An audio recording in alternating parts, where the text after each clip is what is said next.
Architectural thought leadership business lessons from design excellence. Welcome to Biz Bites for Thought Leaders. I'm Anthony Perl. In this episode, you're going to discover how the principles of world-class architecture can transform your business approach and leadership style.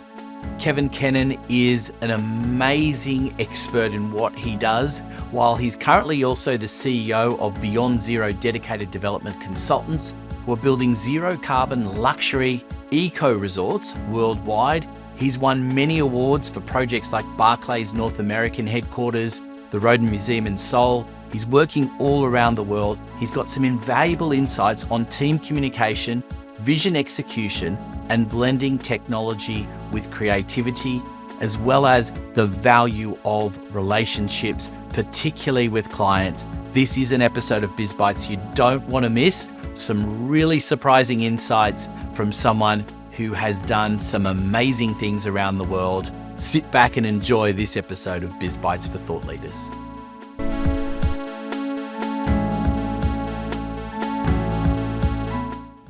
Well, welcome everyone to another episode of Biz Bites for Thought Leaders.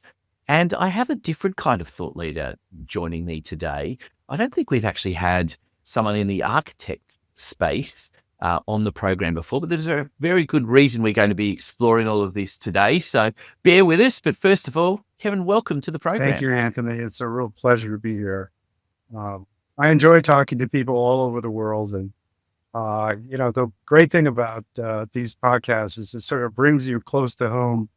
And so, infinite number of miles, it's become inches. And so it's terrific to be here, even though we're at completely different places. It is, and it's funny, isn't it? Because I'm going to get you to introduce yourself properly first, and then I've got something I want to pick up on just what you were saying then. Terrific. I'm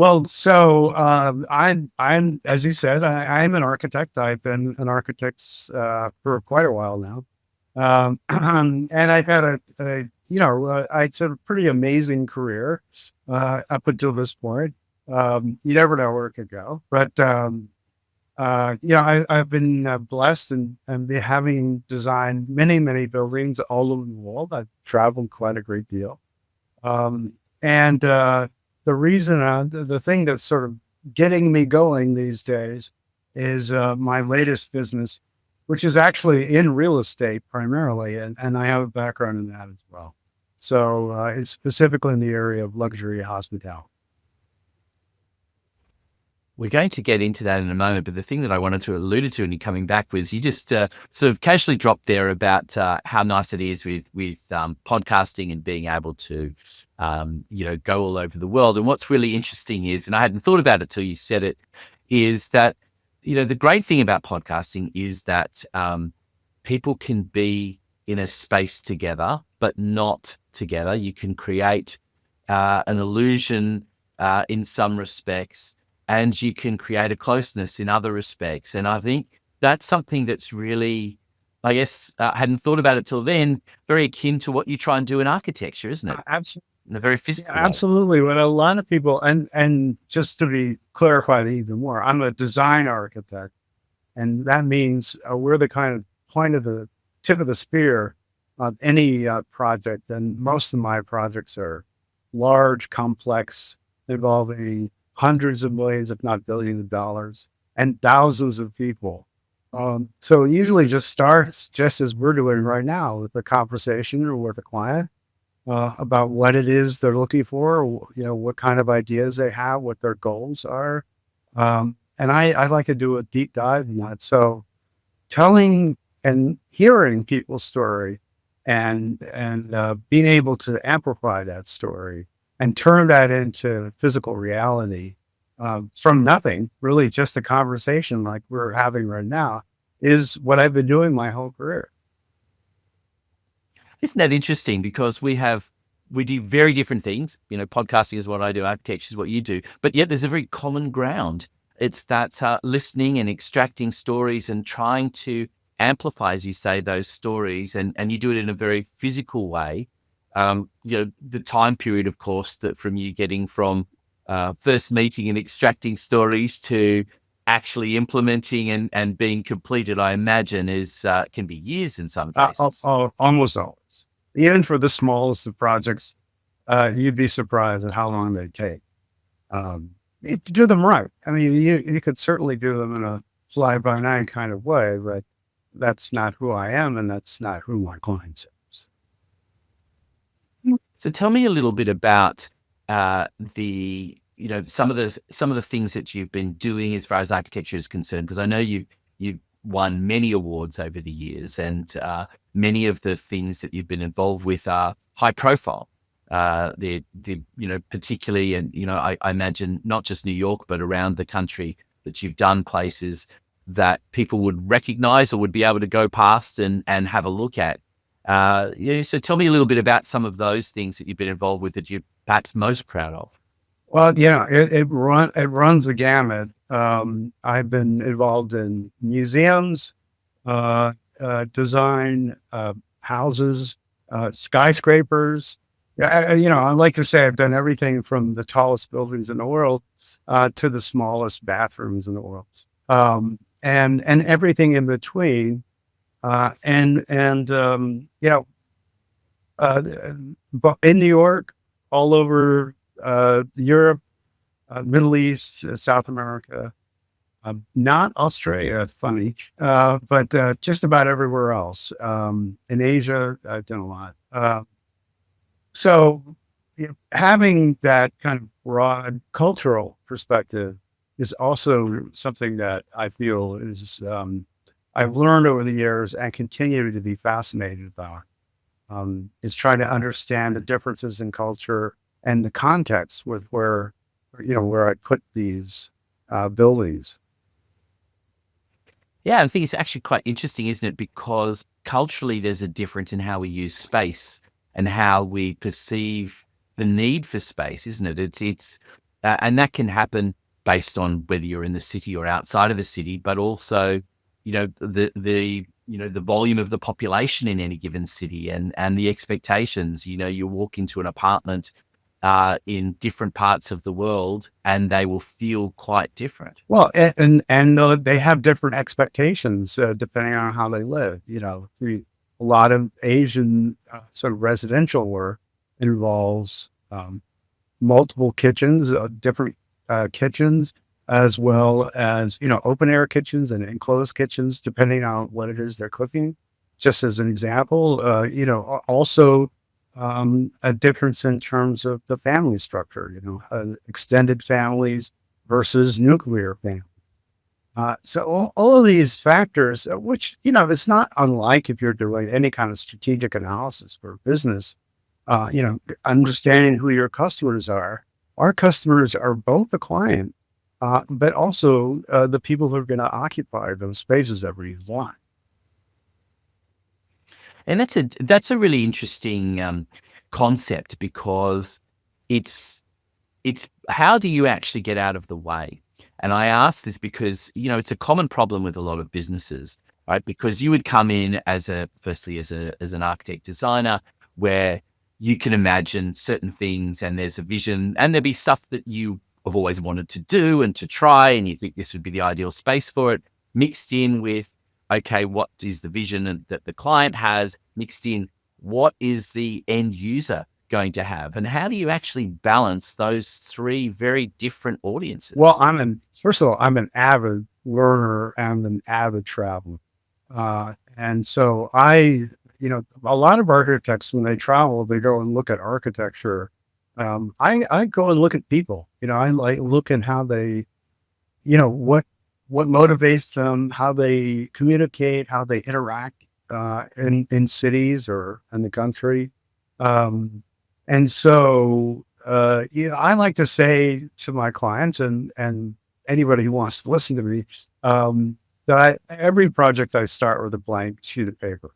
Of course, I bring to it, my experiences and everything else I've learned, but I think it really helped train our thinking. And I say to my team, again, team involves hundreds of people, but I challenge the team to think start with a blank sheet of paper as if they've never done it before in their lives.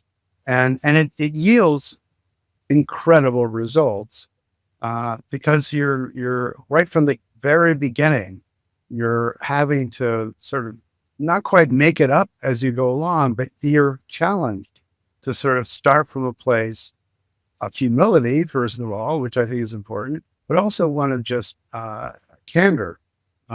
And I encourage anybody I work with, that there's no wrong answer, there's no right or wrong way to do anything, but we'll discover ultimately what that story is. And so it tends to be contrary to what many people believe about my profession. It's a very collaborative enterprise. And I think that's something a lot of businesses can learn from, because you actually alluded to something in there as well that's really an important step in between those three audiences is you have team and you have a large team.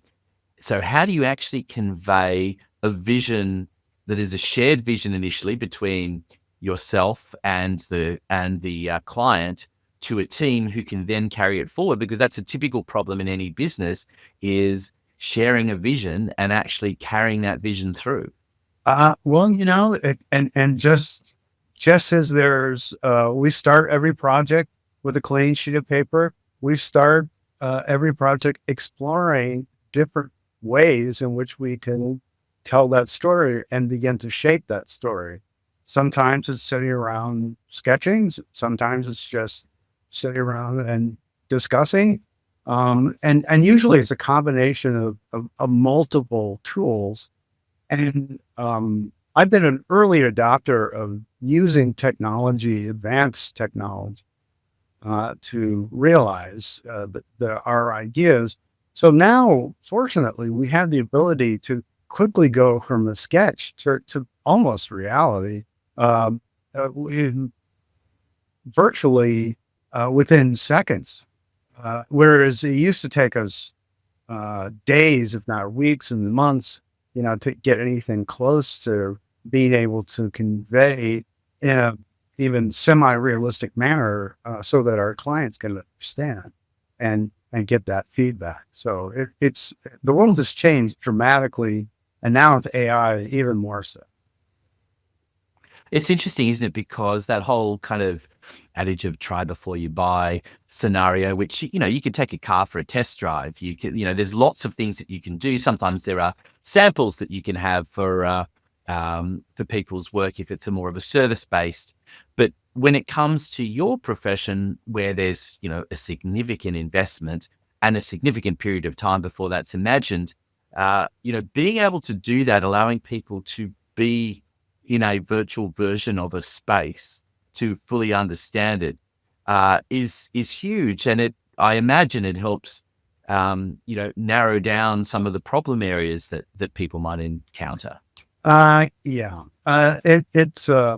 It is a perennial challenge, let's put it that way, in terms of how we are able to convey, and I'd say it's really a trust building exercise as much as anything.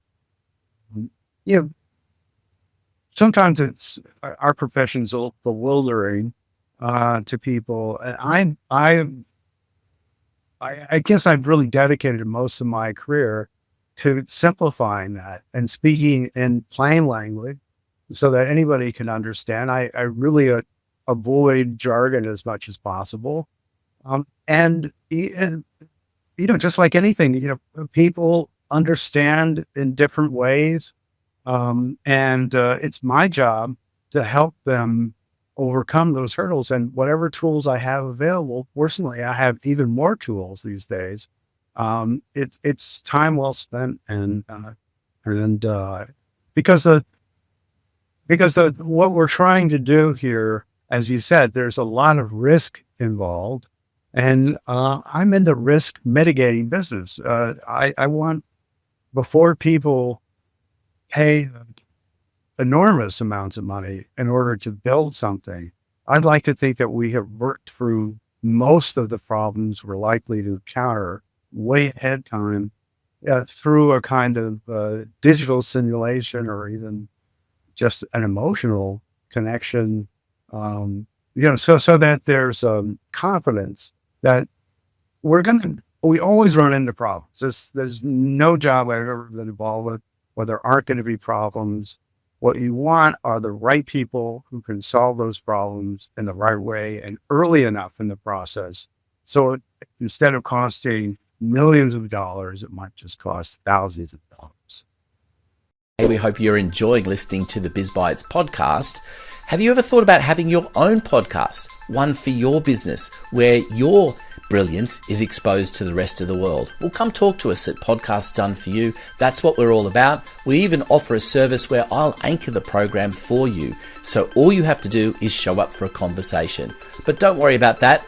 We will do everything to design a program that suits you, from the strategy right through to publishing and, of course, helping you share it. So come talk to us, podcastdoneforyou.com.au, details in the show notes below. Now, back to Biz Bites. We always run into problems. There's no job I've ever been involved with where there aren't going to be problems.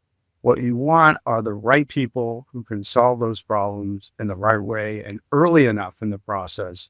So instead of costing millions of dollars, it might just cost thousands of dollars.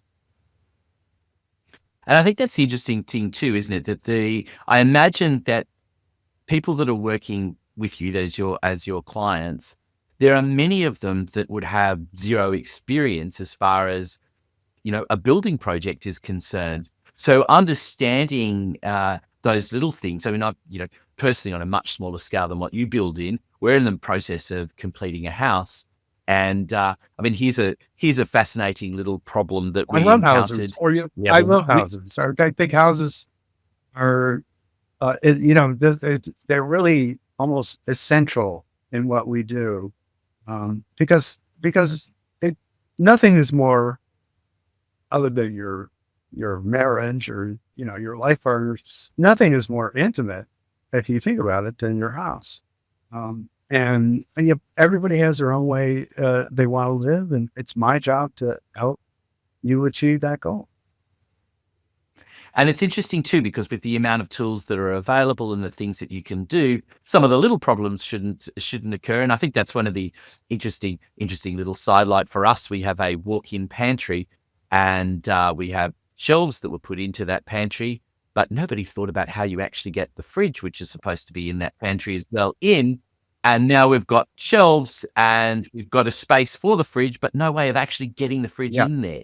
And but these are the things that, and I'm, not asking you to solve that problem. We know how to solve it, but it's more that, these are the little things that can happen whereby if you don't have some sort of vision for it, all we had was a flat drawing of a rectangular space, and it'd be nice to have some shelves here, so that looked good, but nobody actually went, how do you navigate and utilize that space properly? And I think that's where, technology and bringing that into your business has a huge value. It's funny you should say that. It was one of the first real world problems I had as a young architect. We designed this luxury Park Avenue penthouse apartment, and the client had wanted this particular piece of furniture, and we specified the furniture. We did all this stuff. We built the apartment, and then we realized we couldn't get it through the front door. So, and you have to experience that once. We ended up having to hoist it on the outside, which actually is very common in New York City. That's how they get a lot of pianos, for example, in apartments. You just have to experience that kind of thing once, and you go, oh, you know what? You really have to follow everything through. There's a lot of detail involved in that. I am a very stickler for detail, as most of my clients are. And so, when you're spending that kind of money and you're working that hard at something, you don't want to make what I call a rookie mistake, right from the beginning. And it's interesting that you say that because again, I want this for people listening out there that this isn't just about architecture. This is about, business and how we operate, and paying attention to those details can make all of the difference because it's easy as well for a client to assume that you will be on top of something. And it's easy for you to assume that a client will know this. And that's often how the mistakes happen, right? Yeah, you have to, as the leader, my job is not just to communicate to the client and understand what their needs and desires are, but also I have to communicate to my team effectively and make sure that the same diligence that I am responsible for and I'm communicating to that client gets transferred to every member on the team, so that you're always building in sort of checks and balances, and instilling in everybody a sense of quality. Let me ask you how you do that as well. And there are other areas I want to explore, but I'm really fascinated by that process of working with the team and conveying messages because we actually had a recent episode of Biz Bites where we were talking to a couple of fighter pilots, and that sort of precision communication and debriefing is a huge element of what they do, and it's what they're trying to teach businesses. So I'm actually fascinated about how you do that. How do you actually convey not just the vision that we talked about, but then the preciseness of the detail that needs to happen to a team that gets passed down the line, right? Because I imagine do you talk to everybody who's going to be involved in one go? Is it a step-by-step process? How do you manage Well, that? because it's not just architects that I'm involved with. I'm involved with engineers. I'm involved in some cases with landscape architects, a whole range of consultants. And you have to, and it helps having worked with different teams before. So you build in that trust. But, it all starts with you. If you're leading by example and you're conveying the importance of being diligent, at the same time, we run very tight deadlines, and we have to have firm deliverables. So you can't miss deadlines, but at the same time, you want to try and minimize mistakes. So that's continues to be a challenge that will continue to be a challenge. I do think AI can help with that. I think the problem with AI is that I see in this, especially in younger architects that I work with, they're too willing to trust AI. It's almost too much of a shortcut, and AI doesn't really work unless someone is checking it. And I worry that my generation isn't going to be around that much longer, and so I have some concerns about how do we instill that into our agents or AI agents, and making sure that I suppose we'll develop agents who check the other agents, and somehow that's going to work itself in the system. But I would never want to take the human factor out of it, because at the end of the day, there has to be judgment in that, and a good judgment doesn't merely come from knowing the right answer. It comes from understanding what the problem is. Well, I think, and not only that, you are very much in a creative space, and an AI can only base things on what it knows. And there's a huge extent of where, a human being's ability to take things that it may have seen and create something new and imagine something completely different is uniquely human.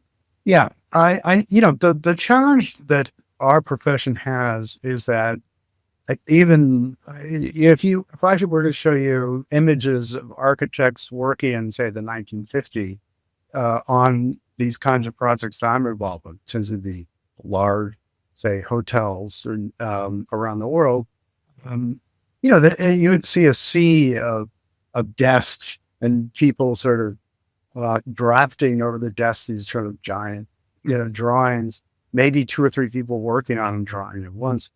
And you would think that with the advances in technology, we wouldn't see that image anymore, but we still do. We still have, big offices filled with people sitting at computers. I do think the one area where AI can change that is I do believe AI offers the ability to do more with less.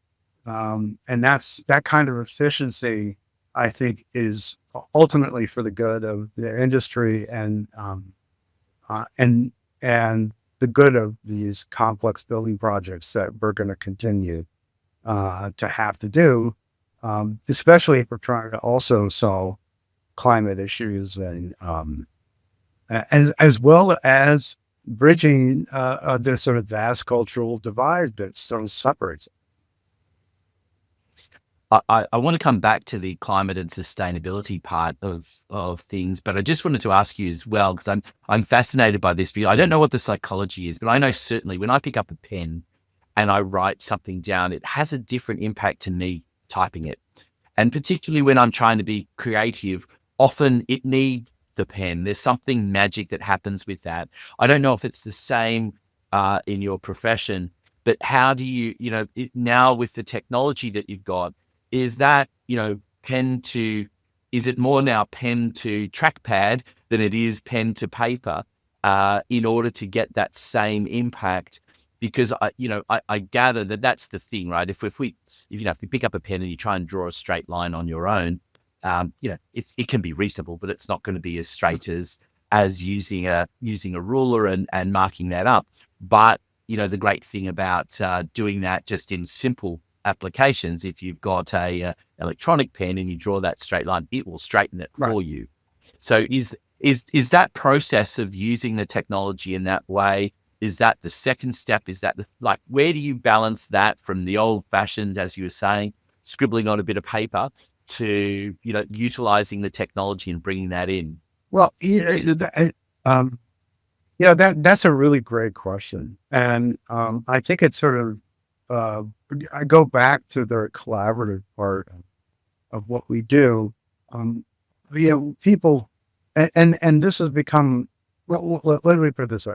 When I was first learning how to be an architect, even this was before computers, the skills that you learn were sitting at your drafting table, drawing by hand, lettering by hand. And it was very almost a social activity because people were constantly going by your desk, stopping by, looking at what you're doing, and you'd have a conversation about that.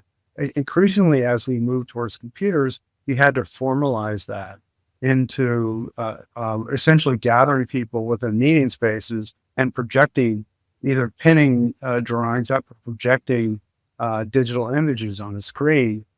But still, the most valuable part of it was essentially conversing and critiquing, and challenging each other about, what it is that you're seeing and how you can make it better.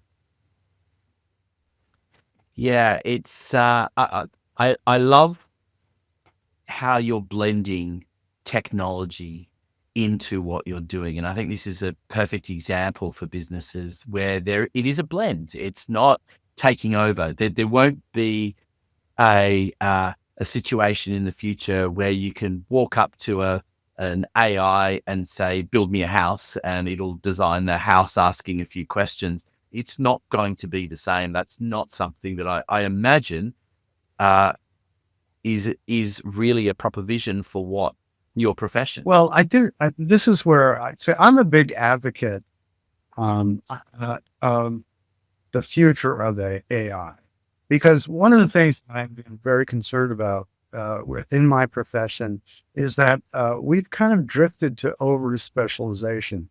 It used to be that architects were kind of generalists. They would look at the human condition and they would offer a vision of the future Um, and then everything would sort of fall into place around that. Increasingly we've seen people overly specialize in particular areas, and we've lost sight of the sort of generalist part of what we do. And I think AI it sort of flips that entire script because AI, as you said, it's not going to ever really be good in terms of full throttle creativity. It's always going to be a little off in some way. And it's going to need to be corrected, of course, corrected, whether that's just in terms of prompts.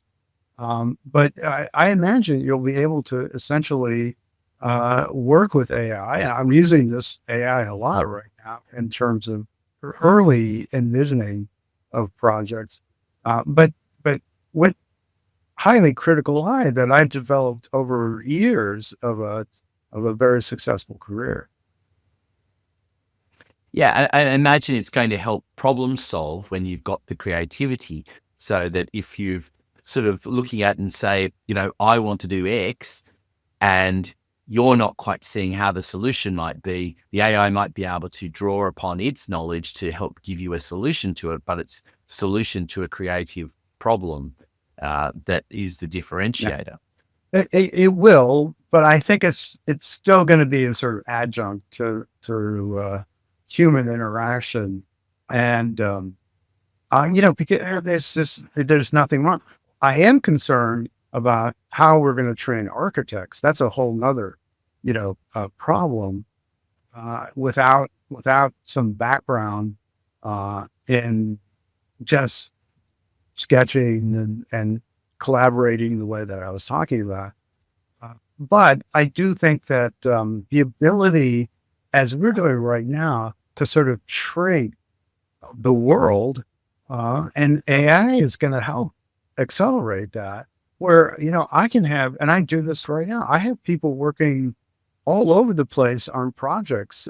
My main project right now, which is these wilderness hotels and resorts, I have people working all over the world at 24 hours a day. We're able to communicate just as you and I are communicating right now.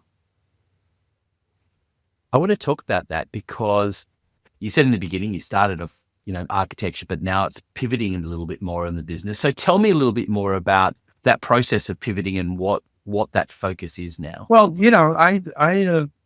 I've always worked a lot in real estate. I mean, the projects I've done in New York City involve skyscrapers, uh, tall buildings, very complex projects, multifamily.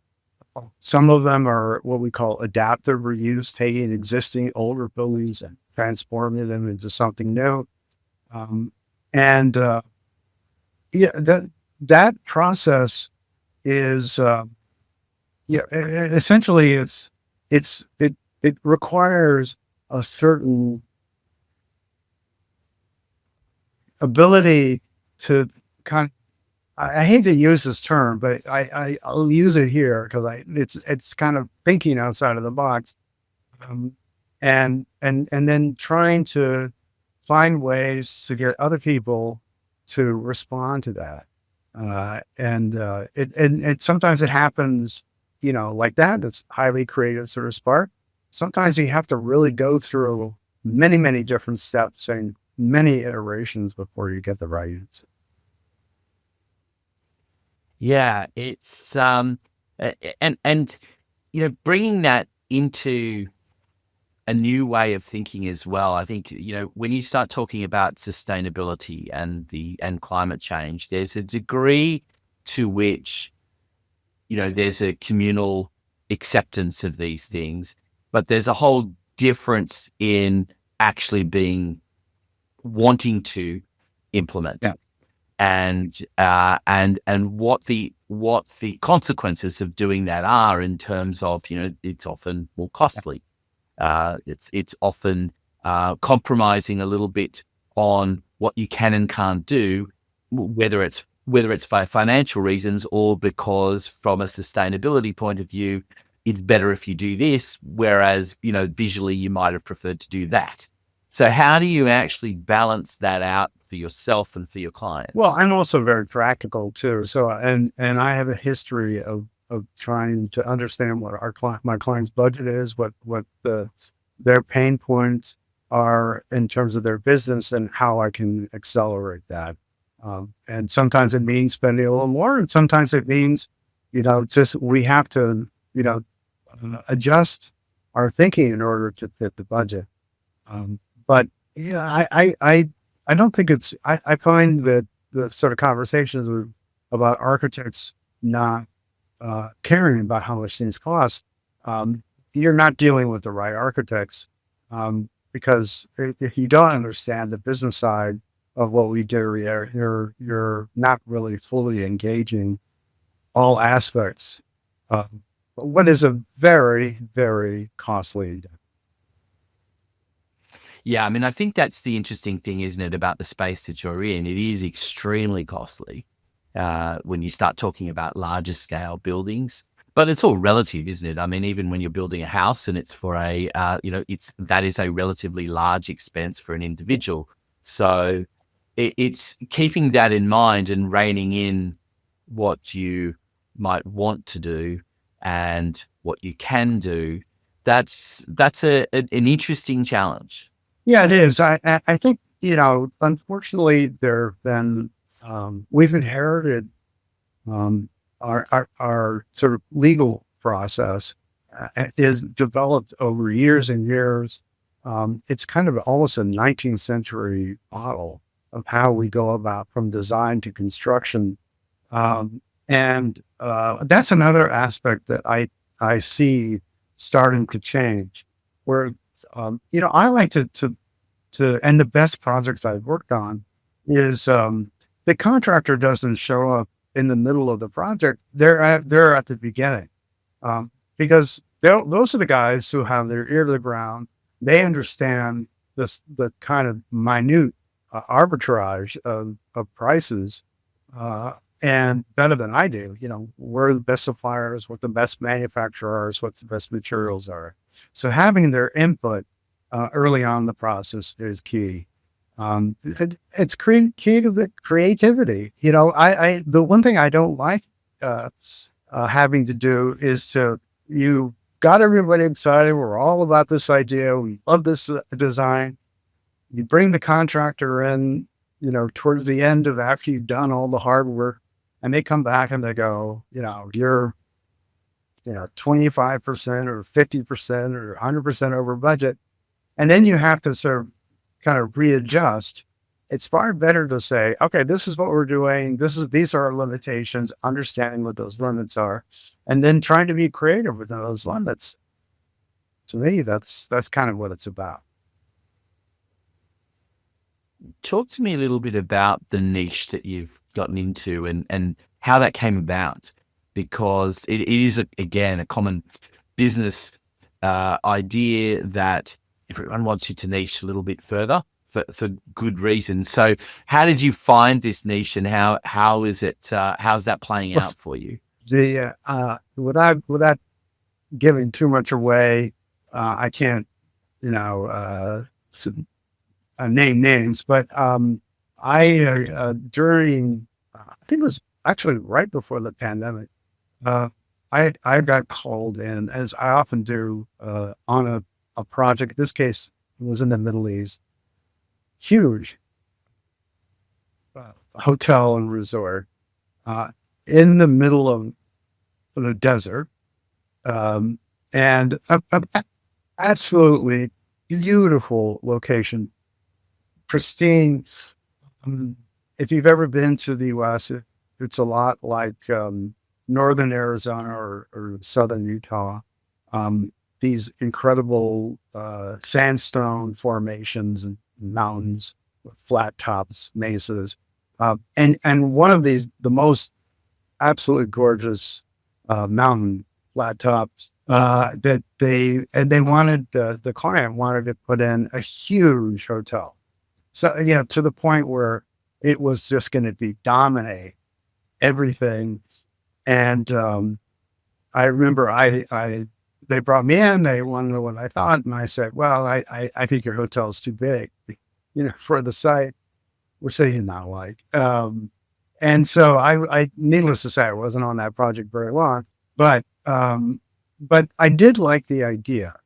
This was a very remote location that you was incredible destination, so beautiful, and the idea of making something, that was the ultimate in luxury. And luxury, I define in this case, essentially switching off the sort of everything digital, and really just going to a place that was serene and peaceful and quiet, that you could engage nature without necessarily having to feel like you were roughing it. But and I essentially have been working on that project now for the past 3 years. So.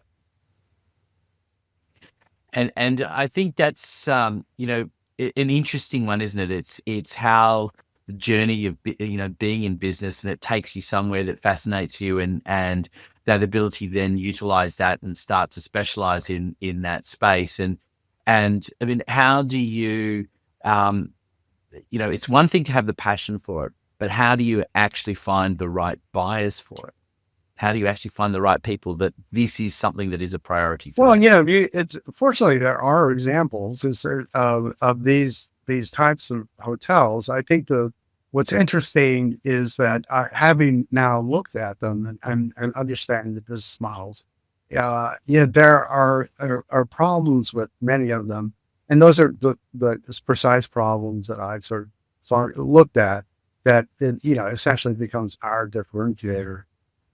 I won't say what that is, but needless to say, it does help to look at what the competition is, look at the landscape, understand the trends, and this is, frankly, since I started till today, this is only accelerated. I think that, and the one thing that is most interesting to me, and you can see this in the patterns of millennials, and my kids are Zoomers, Gen Z, in their travel habits, is they travel in groups, and that's a different kind of travel than we're used to, and based on that, I think this is what I'm trying to focus on. So remote wilderness, but you're together with your group. I love that whole concept. A couple of questions just to wrap things up, and one is just based on that: is what's the future? What does it look like? How is it changing? Because when you look at the obvious, architecture is one of those obvious things when you can look at something and say, well, that was Victorian, and that was this, and that was that. So where is it going? Well, I think what's interesting to me is that first of all, there was a period there when it seemed like we completely forgot history, and that is something that I think we're gonna, as a species. I do think that one of the things that's going to happen here is that when everything becomes so immediate, when you can sort of instantly get, what attention or whatever it is that you're looking for, the enduring qualities of buildings that had been there and preceded you for generations, and cities that have that fabric still intact, I think people's attitude towards that is going to change dramatically. And I do believe that we're entering a new era where we're for lots of reasons, climate is one of them. Tearing buildings down does do a lot of damage to greenhouse gas emissions.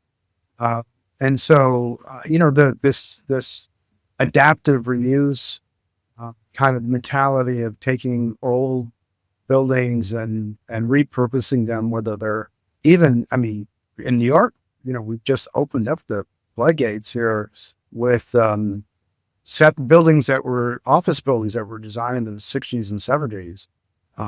Where developers are rapidly turning those over into apartments. I believe the same thing's happening in, I know Sydney, it's happening in Melbourne.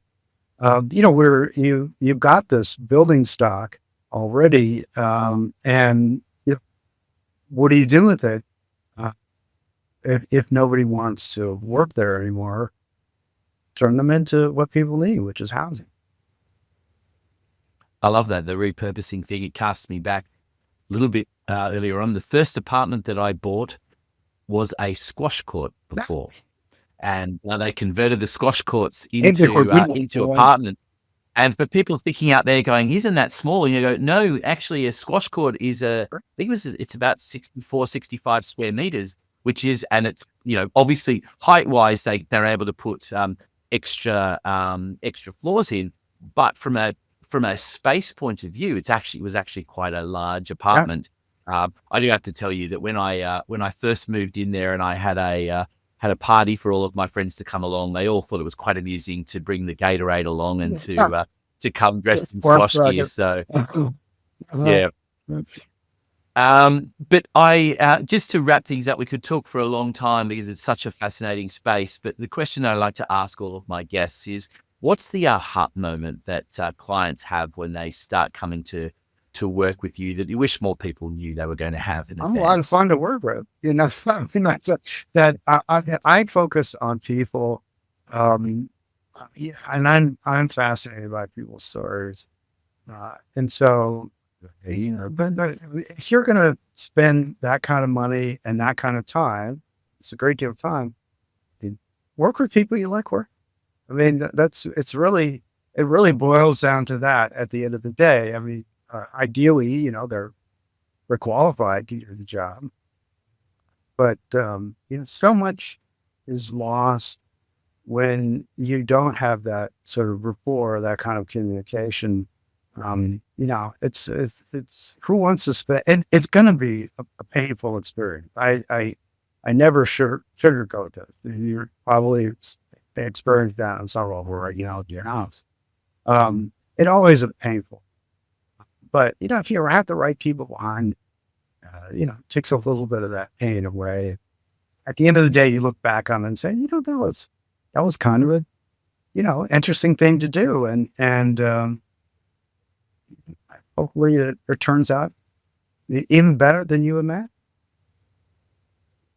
I love that. There've been so many valuable lessons for businesses of all type to learn from this, but as well, we kind of glossed over it a little bit, but you have won a stack of awards. There are some amazing buildings that you've built. I've scrolled through your website and seen lots of interesting things. We will include all the links in the show notes for anyone listening in who wants to check out all of those different things that you've done. But thank you so much for sharing those amazing insights, and here's to many more big projects to come. Thank you, Anthony. I enjoyed this conversation very much. I appreciate your insight. And to everyone listening in, of course, don't forget to subscribe, and we look forward to your company on the next episode of Biz Bites for Thought Leaders. Hey, thanks for listening to Biz Bites. We hope you enjoyed the program. Don't forget to hit subscribe so you never miss an episode.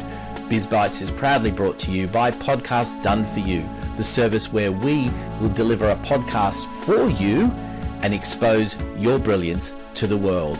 Contact us today for more information. Details in the show notes. We look forward to your company next time on Biz Bites.